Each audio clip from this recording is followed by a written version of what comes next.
title niyan, chapter 4, verse 16. Verse 16 hanggang 18. May shout voice din dyan, di ba? Shout, voice, trumpet. No? Pinag-iwalay ko yan. Yung shout voice na yan, kailangan maunawaan natin. No, may sa kabuhay natin. Kasi, yung pagtakbo ng panahon na yan, kukunin ang mananampalataya sa gitna ng langit at lupa. Amin po ba? Nakasulat yan eh. Ito din po yung halimbawa doon sa pag-quote ng physical na kalalagayan ng katawan nila ng walang kaluluwa rito. No? At bakit sa ro nilagay, pinako siya sa bundok, no? Para makita na lahat ng tao na itong pinako ng mga Hudyo ay yung tunay parang anak ng Diyos sa tagapagligtas. Amen? Nasa gitna rin yan sa pagitan din ng langit at lupa. Dito rin po, sa pagitan ng langit at lupa, kung sino lang po ang makakasunod, no? Sa pamamagitan ng wisdom na ibinigay sa inyo, kung paano nyo may share ang talents na ibinigay sa inyo ng Diyos, siya lang po ang kaka-mimit in the air. No? Napakaliwanag po nito mga kapatid. So, kalimutan po natin ang ating sarili, yung people's right natin, no? Pagamat hindi po kasama ang inyong kapatid doon, talaga pong napakalaki ng pagkukulang ng inyong kapatid. Ganon din po tayo. Bawat isa sa atin ay magtulungan kung paano tayo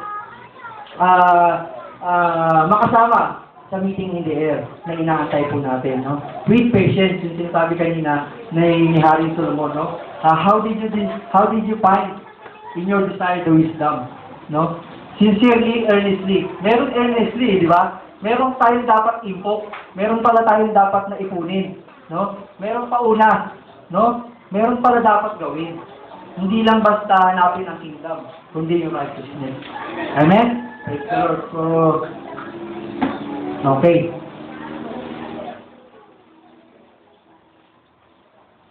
Okay, praise the Lord. Hallelujah.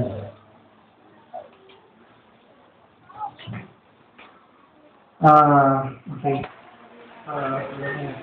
Brother Branham says, manatili kayo sa inyong pagkatawag. Parangalan ang sa inyo ay tumawag. Amen? Amen. Praise the Lord. God bless to everyone. And then sana po ay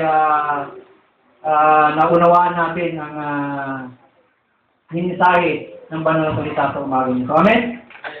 Ang pinaka-master key po natin ay yung obedience natin, no? Paano tayo susunod? Kasi may nangyari na no?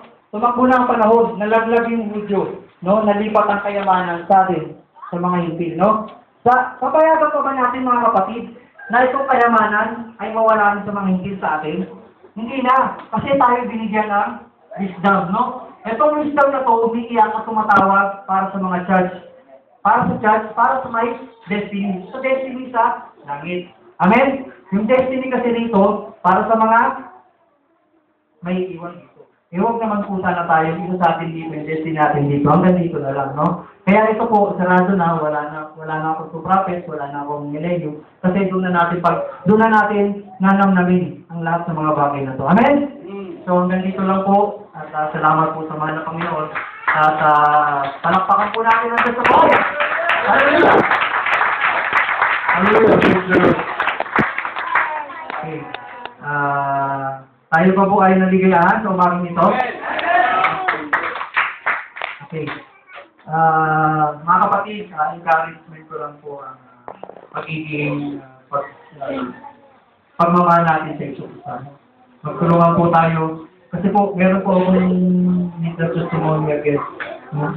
Itong last week, nanginis ko po yung mga brothers sa Dubai. So, bakit? Kasi ang nanginis ko po sa kanila yung pagiging pagkakaisa, no? Yung love na naranasan ko ron bawat sa kapatid, no? Pagka halimbawa ako ay hindi nakatext sa kanila, pupuntahan nila ako, bro! Kasi doon sila mayayaman yung mga kapatid. Pupunta ron. Parasa pa sa trabaho, sa bahay. Bro, kamusta ka? Ganito, nangyari siya. Reckoning, no? Reckoning to each other, no? Yun siguro ang pagkulang ko kung bakit pinaalala sa akin yung mga Panginoon. Amen?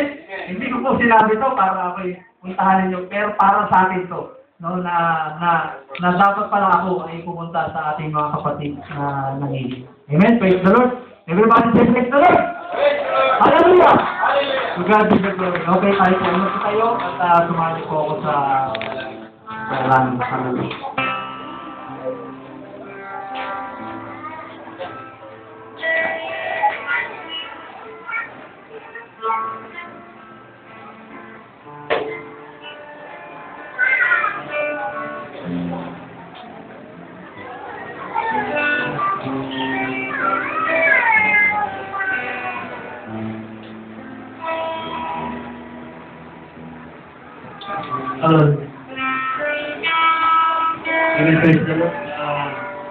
Tayo po ay magsiyo po at aawitan po natin mga Amen?